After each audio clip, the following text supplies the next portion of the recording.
আলোচনা বলার কিছু অবকাশ নাই। পুলিশ বিজেপির দলদাসের ভূমিকায় অবতীর্ণ হয়েছে। মুর্শিদাবাদ বহরমপুর পুলিশ পিডির পুলিশ, বিশেষ করে রেজিনগর শক্তিপুর থানা এলাকা, এসডিপিও বেলডাঙ্গার নেতৃত্বে, ওসি রেজিনগরের নেতৃত্বে যে জিজ্ঞাসাবাদ ঘুরে ফিরে একই বিষয়ে একটা বক্তব্যকে কেন্দ্র করে যে ধরনের তারা আচরণ বা যে ধরনের আমাদের জনতা উন্নয়ন পার্টির বিভিন্ন কর্মীদের যেভাবে মিথ্যা মামলায় তাদের হয়রানি করার যে পরিকল্পনা তারা নিয়েছে, আমাকে জিজ্ঞাসাবাদের মাধ্যমে আমি যা বুঝতে পেরেছি তাতে এখানে পুরো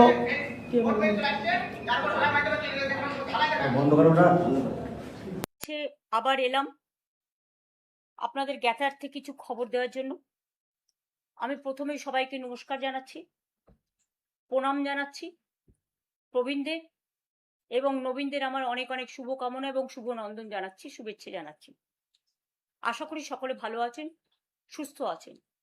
আমি জানি এই 2 মাসে বাংলার যা চেহারা হয়েছে, বাংলার সংস্কৃতি, বাংলার সম্প্রীতি, মহিলাদের নিরাপত্তা, গুন্ডা দমন আইনের নামে এবং বিশেষ করে প্রতিবাদীদের, যারা যেখানে প্রতিবাদ করছেন তাদের উপরে অসংখ্য অত্যাচার, অনাচার, কথায় কথায় গ্রেপ্তার, ভয় দেখানো, এগুলো চলছে। এবং বিজেপির নিজস্ব সংগঠন নেই বলে তারা কিছু বেঈমানকে বেছে নিয়েছে, যারা কোনোদিনই বিজেপির বিরোধিতা করবে না, আর করলেও সেটা লোক দেখানো। এরা মানুষের কথা বলবে না, কর্মীদের কথা বলবে না, এটা আমরা বলবো। মনে রাখবেন, আমাদের সবকিছু কেড়ে নিলেও আমাদের হৃদয় জুড়ে মানুষ আর মানুষ, কর্মী আর কর্মী।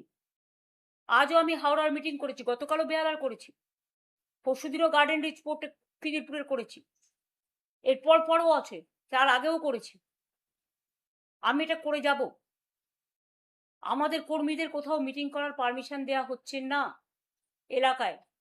যারা এলাকায় মিটিং করতে পারবেন না তাদের জন্য আমার অফিস উন্মুক্ত আছে। এখান থেকেই আমি তৃণমূল কংগ্রেস তৈরি করেছিলাম। এখান থেকেই সারা জীবন আমি 1984 সালে এমপি হওয়ার পর থেকে, এবং তার আগেও আমি যখন ছাত্র রাজনীতি করতাম, আমি এখান থেকেই কার্যালয় চালাতাম। সেদিন যদি করতে পারি, আজকেও করতে পারবো।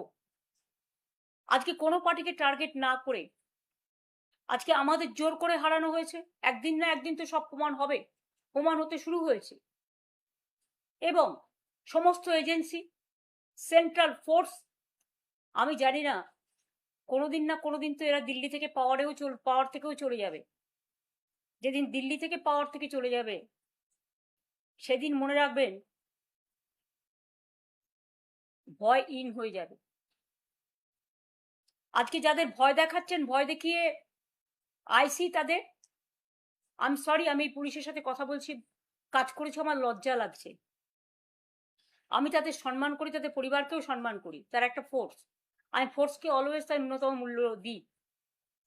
কিন্তু যখন দেখি তারা বিজেপির কথায় সবাইকে গিয়ে ভয় দেখায়, এবং আইসি হয়েছে এখন বিজেপির ব্লক সভাপতি, এবং এসপিরা হয়েছে বিজেপির জেলা সভাপতি, তারা এলাকায় এলাকায় গিয়ে এমএলএদের ভয় দেখাচ্ছেন, আমার যারা অ্যাক্টিভ ওয়ার্কার তাদের ভয় দেখাচ্ছেন, সমস্ত মিউনিসিপ্যালিটি ভেঙে দিচ্ছেন ভয় দেখিয়ে, জেলা পরিষদ, গ্রাম সভা জোর করে দখল করছেন, পঞ্চায়েত, এবং গিয়ে বলছেন হয় ওই শিবিরে যাও, বিজেপির কোলে যারা দুলছে, তৃণমূলটাকে ভাঙো, আর তা নাহলে জেলে যাও।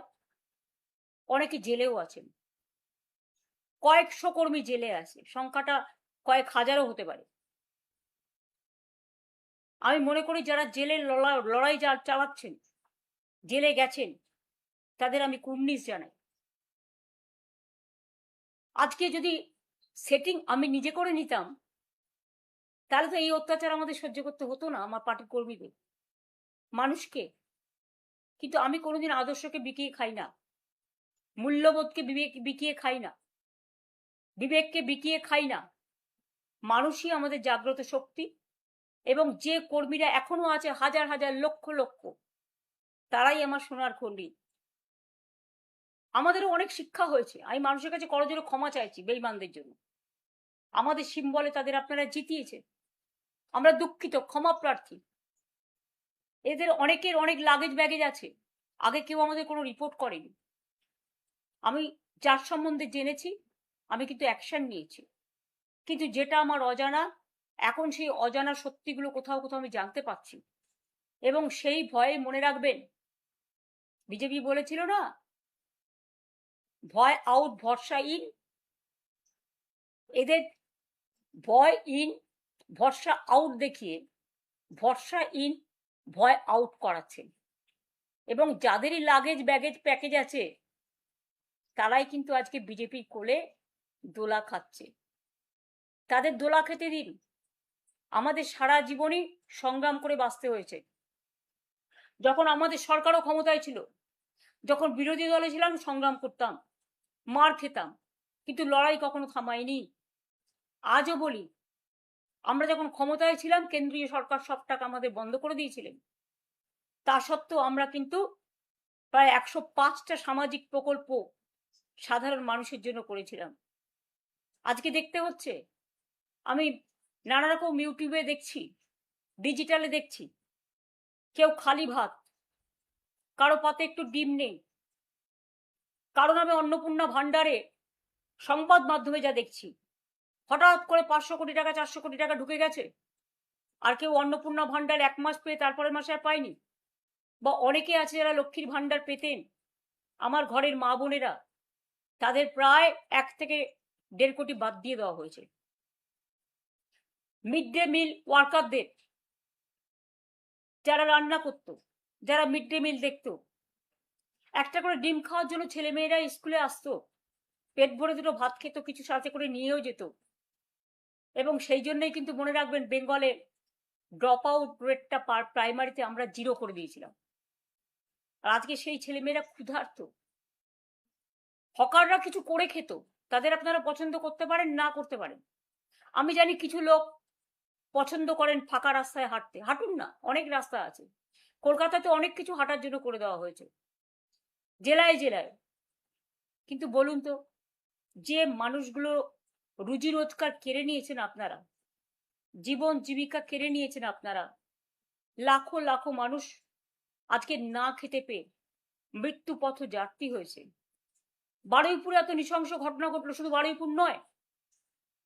যারা বলছেন কামদুনিতে আমি যাইনি, আর যারা বলছেন আমি আরজি করের কেসে যাইনি, তারা ভুল বলছেন।